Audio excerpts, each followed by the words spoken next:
Hey guys, today I'll tell you how to add a simple text on your screen in DaVinci Resolve.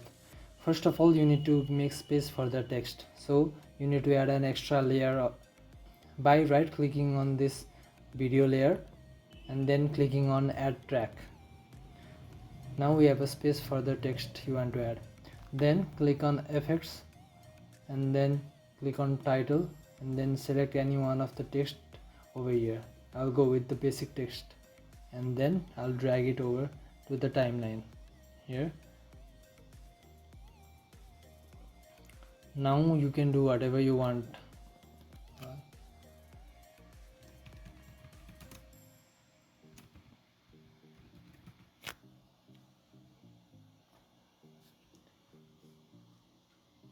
You can resize it, change the font or the color,